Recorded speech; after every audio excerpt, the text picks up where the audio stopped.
Hello जी। तो आज हम लोग पढ़ेंगे यूनिट के बारे में। ये लेक्चर नंबर 3 है फर्स्ट चैप्टर का। तो यूनिट कितना टाइप का होता है? 2 टाइप का, फंडामेंटल यूनिट और एक होता है डेराइव्ड यूनिट। तो फंडामेंटल यूनिट जो होता है वो किसी पे डिपेंड नहीं करता है, मतलब ये इंडिपेंडेंट होता है, इंडिपेंडेंट होता है। और डेराइव्ड यूनिट क्या होता है? ये डिपेंडेंट होता है। किसके ऊपर डिपेंडेंट होता है? ये या तो फंडामेंटल यूनिट के ऊपर डिपेंड रहेगा या तो ये डेराइव्ड यूनिट पे ही डिपेंड रहेगा। ठीक है। फंडामेंटल यूनिट किसी पे डिपेंड कैसे नहीं करता है बता रही हूँ। मास एक फंडामेंटल यूनिट है। तो मास, अगर इस पेन का अगर हम लोग मास देखें तो अगर सपोज ये हाफ केजी का है, कितना केजी का है? Half KG. ठीक है।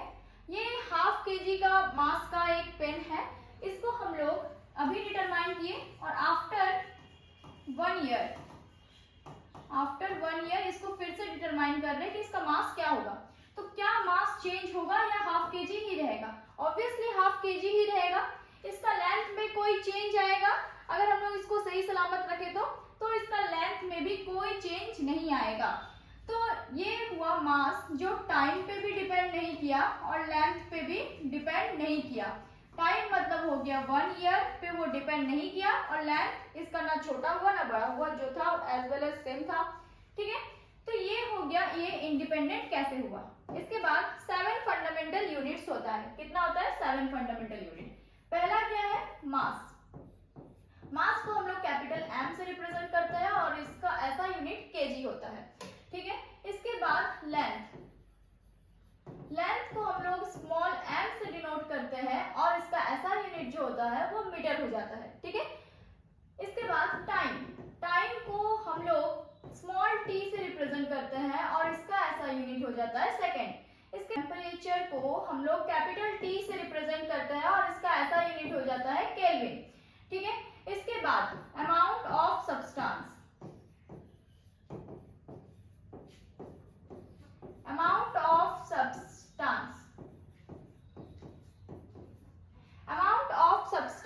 को हम लोग स्मॉल एन से डिनोट करते हैं और इसका ऐसा यूनिट क्या होता है? मोल।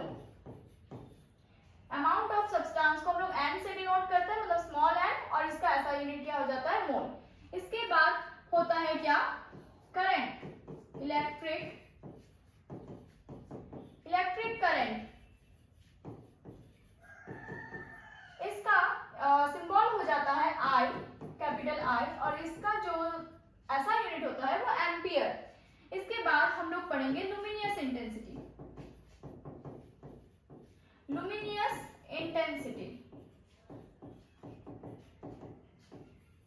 जिसको हम लोग आई वी से डिनोट करते हैं और इसका ऐसा यूनिट क्या हो जाता है? कैंडेला। ठीक है।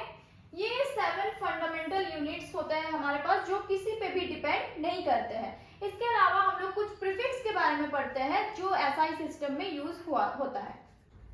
तो अब हम लोग पढ़ेंगे प्रीफिक्स के बारे में। तो 10 टू द पावर 0 जो है वो बेस होता है। क्या होता है? बेस। अब इसके ऊपर चलेंगे और इसके नीचे चलेंगे।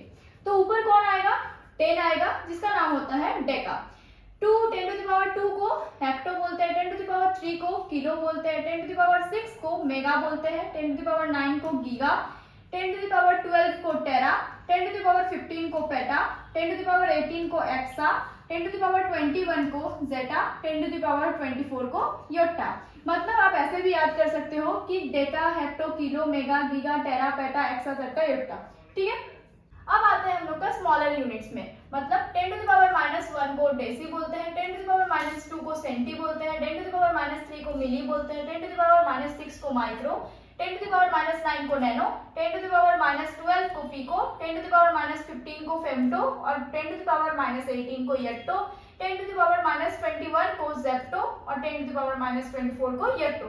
आप इसको एक बार में भी याद कर सकते हो, मतलब deci, centi, milli, micro, nano, pico, femto, atto, zepto और येट्टो। ठीक है। तो आप हम लोग पढ़ेंगे मास के बारे में। क्या होता है मास? मास मतलब होता है अमाउंट ऑफ सब्सटेंस मतलब किसी भी मैटर में कितना सब्सटेंस है, किसी भी मैटर में कितना सब्सटेंस है, कितना अमाउंट में सब्सटेंस है, उसी को हम लोग क्या बोलते हैं, मास। मास जो होता है वो कांस्टेंट होता है इन एवरी प्लेस। मतलब अगर इस पेन का, अगर सपोज इस पेन का मास अब 1/2 kg है, तो हम लोग इस पेन को कहीं पे भी मेजर करें इसका मास, तो वो 1/2 kg ही होगा, ठीक है। पर उसी टाइम में होना चाहिए, मतलब सेम टाइम में किसी भी सब्सटेंस का मास जो है वो चेंज नहीं होता है, ठीक है।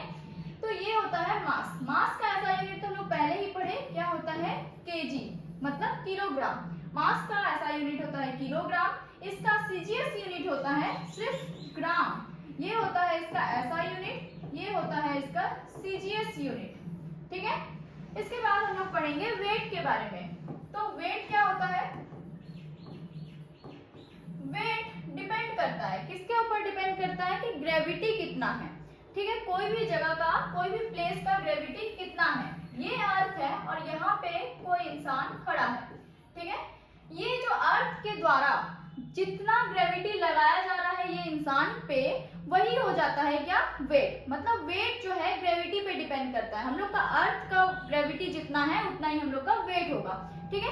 अगर हम लोग मून पे चले जाए तो मून में हम क्या होता है, ग्रेविटी 1/6 होता है, तो वहां पे जो इंसान का वेट भी हो जाता है वो कम हो जाता है, ठीक है।